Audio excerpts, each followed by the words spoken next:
I'm Jim Shaw from the Colonial Times and chairman of the board of LexMedia. I'm here today, the date is Friday, April 10th, for our daily update with a member of the select board. Today we have select board member Mark Sandeen with us today. Mark, welcome. I see you're prepared like I am. Yes. As I go out, more and more people I notice are actually wearing masks, which is good. I know some of our leaders have been wearing them. I know Mayor Walsh wore one and has been wearing them as he goes out and does his press conferences and other things. So we're wearing these to sort of set an example to show people just how important it is. In a second, we'll take them off so we can actually have a conversation since we're both inside and out of harm's way. Good point. But I think your idea of putting them on to sort of illustrate how important it is probably a good idea. So, and we don't look that silly, It's going to be the new normal. I think so. But at any rate, so I'm going to take mine off so we can continue.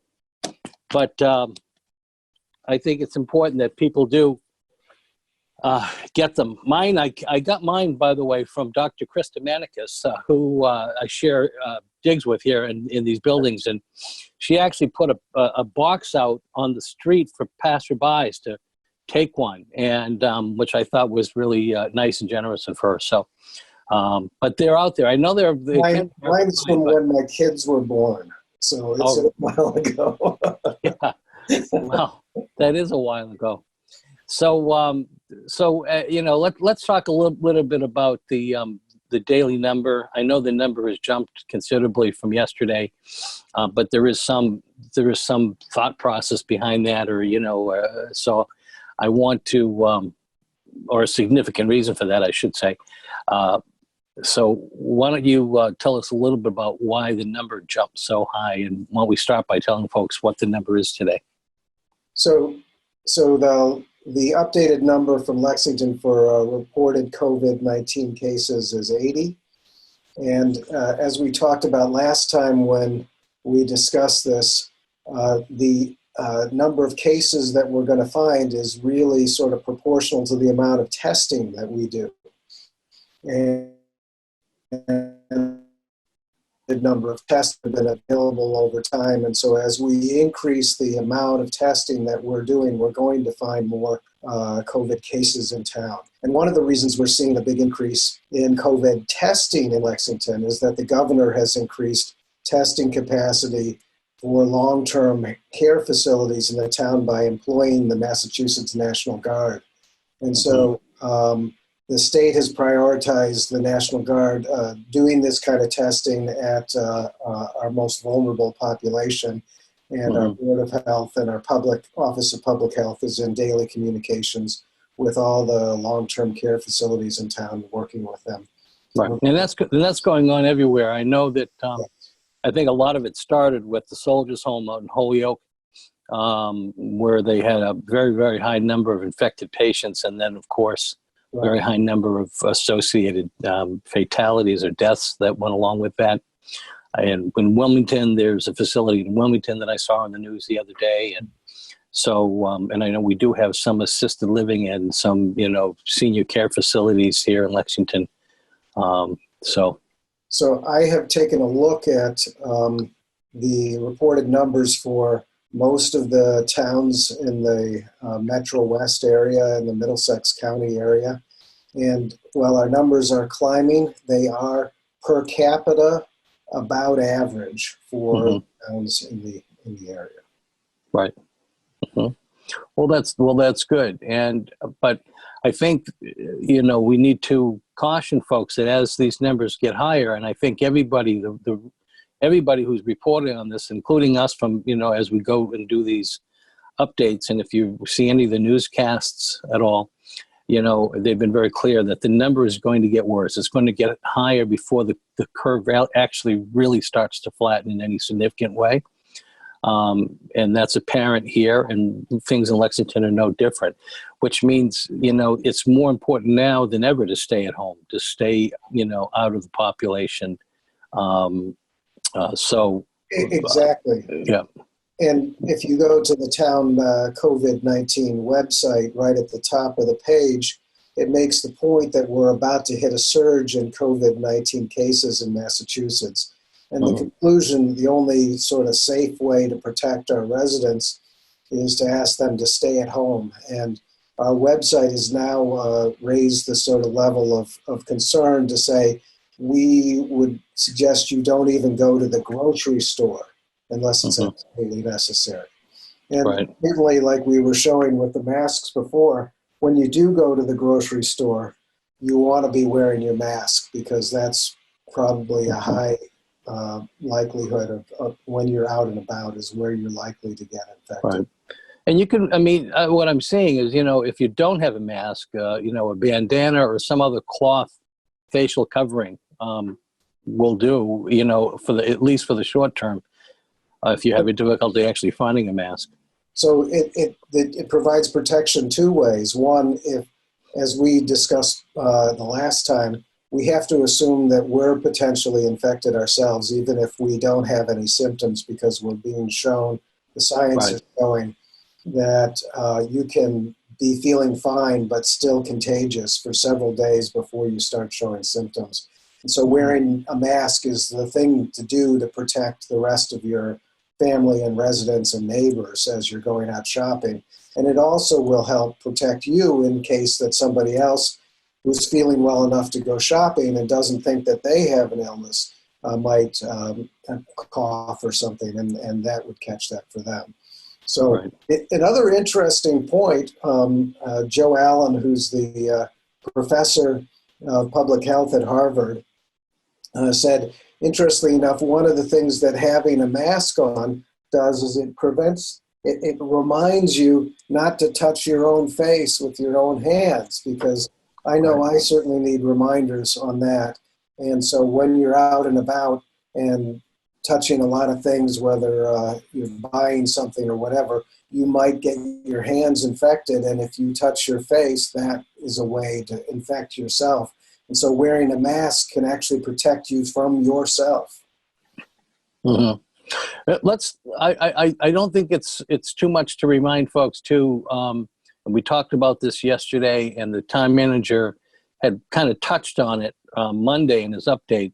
But I know the official decision, I think, was made 2 nights ago to close all of the fields in Lexington, all of the recreational fields. It's sort of in an effort to keep people off. It's not to discourage people from taking a walk or doing other things, getting some fresh air, which most people can do here in Lexington in their own backyard. But it's probably a good thing to remind people that the recreational fields, all of them, all of the schools, all of the parks are closed. Yes, and the Department of Public Works put up 20 signs at the fields yesterday, emphasizing that the fields and playgrounds and tennis courts and basketball courts are all closed, and that we want to emphasize the importance of complying with this. One of the things residents should know is that the police department will now be making regular rounds of all those locations to encourage people who choose not to comply that they should be dispersing. Well, let's just hope, you know, that it'll actually settle in. I think people are really beginning to know, you know, to see the importance of staying off the fields. So hopefully, you know, this will do it. And, you know. There are new studies out that are showing that we've all been hearing the word stay 6 feet away from somebody else. But those studies are for when you and I are sitting at a desk talking to each other in an office setting. They're saying we need to be further away if we're exercising, up to 16 feet away if we're walking, up to 33 feet away if we're riding a bicycle slowly, up to 66 if we're riding a bicycle quickly. So as you can imagine, if I'm running a 4-minute mile, or a 5-minute mile or 6-minute mile, whatever is your sort of limit of your exertion, you're going to be putting out a lot of wind and be way further away than if you're just sitting across the table. Well, let me just say, if you're running a 4-minute mile, you're in the wrong business. You need to be a runner on the Olympics. As I mentioned to you once before, one of our ex-selectmen, Hank Mans, ran a 4:15 when he was in high school. So we do have some good athletes in town. Yeah, we do. We sure do. Okay. Just one more thing. If you go out, no matter where you go, even if with your family, wear a mask. If you're going outside, I think everybody should just get in the habit of doing it. So I wanted to mention, I know you and I were talking a little bit off camera about some of the changes. I know you were just on a sort of an hour and a half long sort of Zoom, I think it was a Zoom meeting, but some sort of group meeting with other municipal leaders from across the Commonwealth. And there was some talk there about MCAS and graduations and some new rules and regulations that are going to apply. Why don't we, mention to me a little bit about what they talked about in that meeting. I know that there's probably something we'll probably be able to get more information from the school superintendent or somebody from the school department. But since it's out there now, if you don't mind talking about it, that'd be great. Sure. We were on the MMA, the Mass Municipal Association conference on COVID-19 update, and they mentioned that the governor had just signed a bill that would cancel spring 2020 MCAS. So anybody who's concerned about their kids needing to take those tests, that's a relief. And they've also allowed local municipalities to make a decision about whether they'd like to change graduation requirements for high school this year. So that's something that I'm sure we'll be hearing from our school committee and superintendent about, but that's a change in the last day or so.